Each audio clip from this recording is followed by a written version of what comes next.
Hi, my name is Mike Arce, CEO of Loud Rumor, an organization that helps fitness studios all over the world grow and be more successful. I'm also the host of Top Fitness Business Podcast, the GSD Show, and your host on this podcast as well.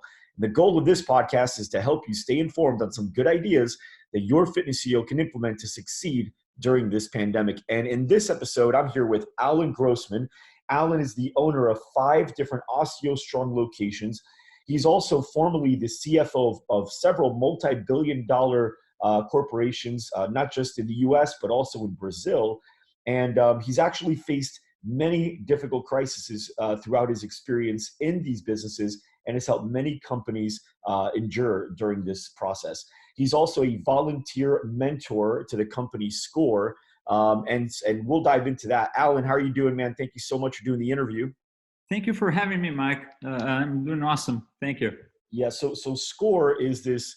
It's basically a mentorship program, and am I right to understand that it's free or not? Yes, SCORE is a branch of the SBA, the Small Business Administration, and it offers free advice and free consulting services for small businesses in many different areas. So the way SCORE works is they have a network of mentors with different expertise, and this advice, it can go to the website, SCORE website, and look for specific advice. So for the ones who are struggling with cash flow right now, go to the SCORE website, it's score.org, and you will find options of mentors to help with cash flow issues. And it's totally free, no charges at all for the businesses. Perfect. And Allan, really quick too, just because we're streaming and the world is streaming right now, I want to make sure that we have the best connection. Can you hit the stop video button right there? I'm going to hit mine as well, so we're just audio and we take less Wi-Fi here, and we'll be able to have a much better conversation. Audio pulls out much better. Sounds good? Yes. Okay, great. So Allan, when we were, kind of going back and forth, it seemed like you really had some incredible ideas on helping businesses improve their cash flow and just have some available cash to endure what's going on right now. So you said cash flow is the most important tool for a small business owner. It's the oxygen of a small company, and more than 80% of small companies' failures are caused by poor cash flow management. You said despite that, there's an incredibly high number of small business owners that don't understand or just don't pay attention to cash flow. Can you talk to me a little bit more about that and common mistakes? Yeah, so this is what happens. Usually people don't pay attention to cash flow because they think, oh, I'm not a numbers guy. Or they say cash flow is too complex for me. Or even they say, no, I have other priorities. I rather focus in sales and marketing because cash flow is a back office issue and I don't have time for it. And I think this is all wrong. Okay, so I think the good news for everyone who is listening is you don't need to be a numbers guy to have a good cash flow management. It's not complex and doesn't take a lot of time. You can easily fit cash flow management on your priorities. Okay, and I believe, Mike, in times like this, on a huge crisis hits all of us, cash flow management is crucial because ultimately good cash flow management is what will decide who will survive this crisis and who will not. Okay, so the ones who are better able to manage their cash flows during this crisis will find the end of this crisis, will survive to the end of this crisis. Now, really quick, Allan, a question on that, because obviously, yes, super important. A lot of the businesses that we are talking to, we're asking them, hey, find a way to cut as much software and costs you've got. And, obviously there's a lot of really great software management tools and apps out there, but, if we're telling them to cut software, like, do they need any type of tools or softwares or anything like that? Or like, what's the easiest way to be able to like get a good grasp on what their cash flow looks like now and how they can start measuring it and improving it? I think, Mike, there are very good tools on the market, but to be honest, you don't need fancy tools or expensive tools to manage cash flow. A simple Excel spreadsheet can do it. You can find many models online. I can send free models to people if they want. And a simple Excel spreadsheet can do it. Great, great. So yes, if you can send that to me, and then just so you guys know, once he sends it over to me, I'm going to let you guys know how to access it in the next episode. Okay, so for right now, just go ahead and pay attention to the next episode after this one, and I'll tell you how you can get it. Okay, great. So so let's just get to it. Right, cash flow is a pretty simple concept. You said it was money in. Money in minus money out equals your cash flow balance.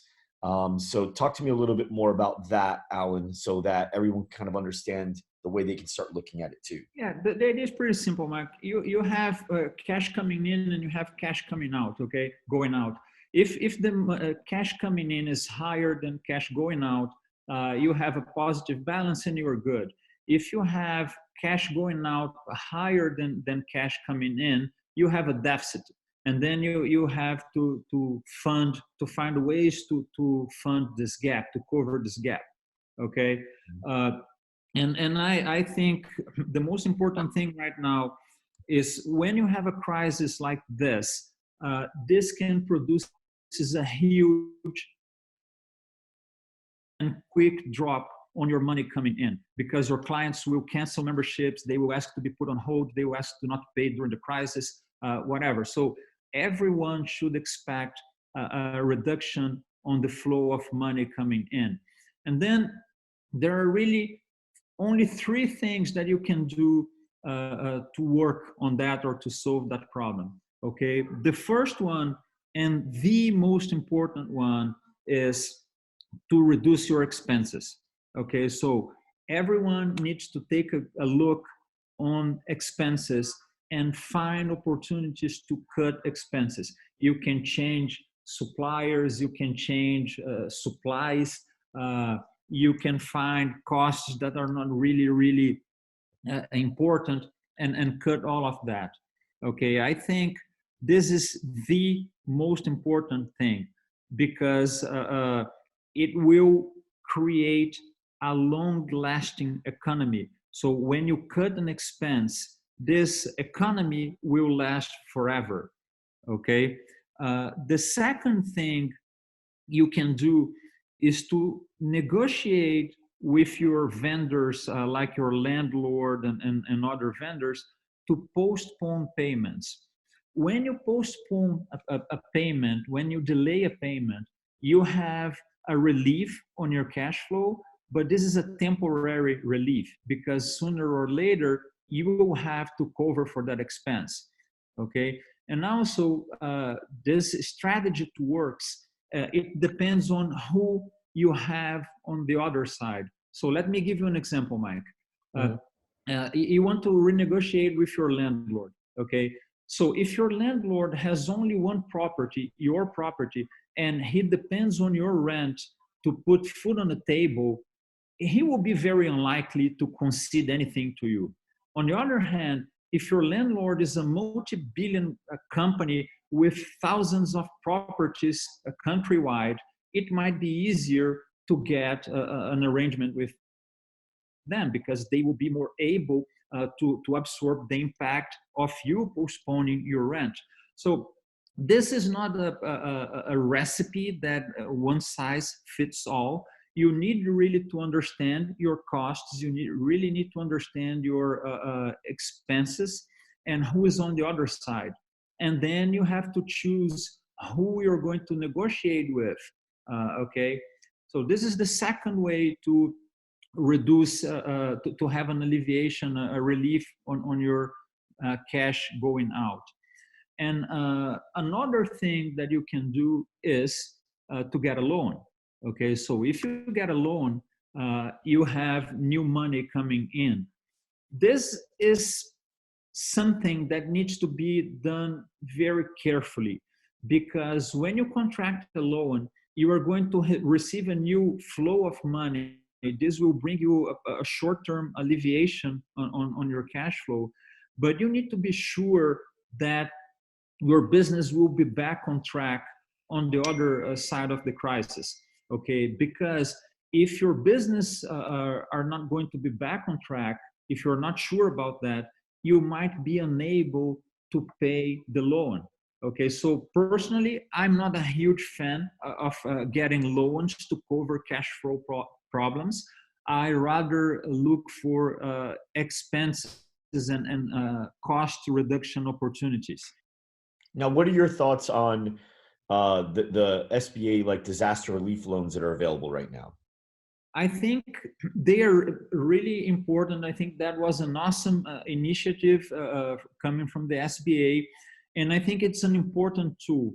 Okay, I recommend that everyone take a look on this opportunity. I did it myself. Okay, the process is a little bureaucratic. You have to provide a lot of documents, and I know that SBA is overwhelmed with the number of requests they are receiving. So there's no timeline for you to receive an answer. Okay, so I would say, Mike, this is important. It's a good tool, but needs to be used very carefully. And right now, we cannot count on that on the short term because they are so overwhelmed. We don't know how long they will take to respond. And even they are not disclosing amount of money that will be available for your specific business. So you have to fill out an entire application, very complex, 6, 7, 8 pages. You have to send all the documents, your tax returns and everything.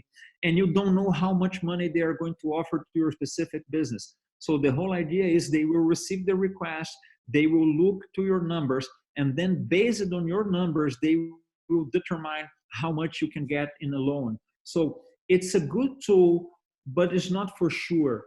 So I don't recommend that business owners rely solely on the SBA loans to go over this crisis. They need to actively work on reducing expenses.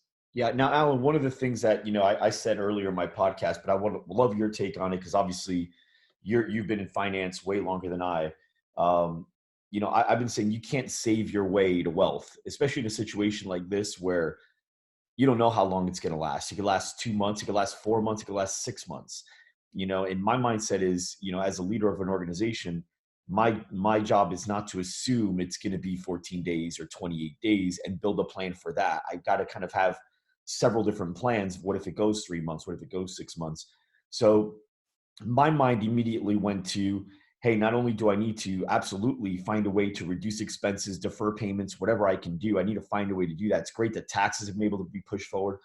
But on top of that, I should really assume that this could go on longer and find a way to generate some income during this process as well, whether it's obviously hanging on to as many of my members as I can by providing extra value, extra tools, extra support, things that maybe I wouldn't ordinarily offer in an in-studio experience, but making some adjustments with an online experience, something like that.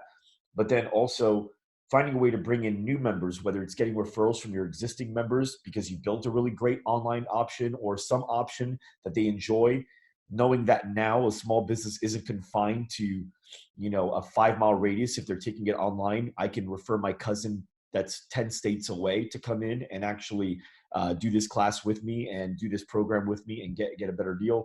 So I guess the big question I've got for you now that I've kind of set it up is, I believe not only should you work on immediately lowering expenses, but also find ways to generate income as though this may last 3 to 6 months because we just don't know. Well, this is a very, very good and a very important question, Mike. And this is my view on that. 100% to generate new income, new sources of income is the most healthy thing for your cash flow, okay? And this is important, and I really encourage each one of you listening to this to go out and look for new sources of income. Mike is providing great suggestions on that. We are following some of those suggestions on our business here, and they are all great. But one thing, Mike, that needs to be considered, and you touched that point on your question, is you should be prepared for different scenarios. Like What if this takes 2 weeks, 4 weeks, 3 months, or 6 months? And what happens with new income if you are closed and unable to provide services to your members is that as time goes, they will be less likely to keep paying you. So right now, almost 100% of my clients are willing to support me and are willing to keep paying their memberships in exchange for other services that we are providing for them, like podcasts, webinars, and things like that. But if this crisis goes longer and takes, let's say, 3 months, probably my clients will lose their jobs. If they lose their jobs, they will be unable to keep going on this. Mm-hmm. So at the same time that we are looking for new sources of income, we are working really, really hard on our expenditures, because if I allow the optimism that my clients support overcome and I stop working on expenses, I might have a problem in the future if this crisis goes longer. And let me tell you something, Mike. I don't know how long this crisis will take, but I don't believe it's just 2 weeks. Okay, I believe it will be longer than that. So everyone needs to look for new sources of income, but don't forget your expense side. Work on your expense side and do this immediately, because what happens, Mike, is that income is way more volatile than expenses. Okay, income can drop very fast, and expenses are not so fast to go down. So you need to work hard to get your expenses going down. But I agree with you. Right now, look for new source of income. This is very healthy and very important. Awesome. Allan, dude, thank you so much. I really appreciate you coming on. Is there anything else that you think you want to add before signing off? Well, I think, Mike, the good news is, for the ones who are listening and never worked on cash flow before, I think this is good news, because most likely they will find a lot of low-hanging fruit. Once they take a look on the numbers, once they take a look on their expenses and on their sources of income, as they were not actively managing their cash flow, they will find a lot of low-hanging fruit. So the work will be a little easier for those folks. The ones who are already working with tight cash flows and adjusted cash flows, the work is a little harder, but those guys knows the numbers, so they will be more well equipped to work on the numbers. So I think there's opportunity for everybody. I would say don't panic and look for help. If you don't have experience managing cash flow, look for help. I can help, Score can help, and you can find help around here. Everybody's willing to help right now. So don't panic. Where can they go, Allan? Where can they go to either get help from either you or from Score directly? I can send you my contact information, and you can make it available for all Loud Rumor clients. I will be more than to help. And the website of Score is score.org. Okay, they can go to score.org, and then it's a simple form they have to fill out, and Score will help them. But I will send you my contact information, Mike, and you can make it available to all the Loud Rumor community. Allan, thank you so much, man. I really appreciate everything you share with us today. Sure. My pleasure. All right, for everybody else, thanks for tuning in. We'll see you in the next episode.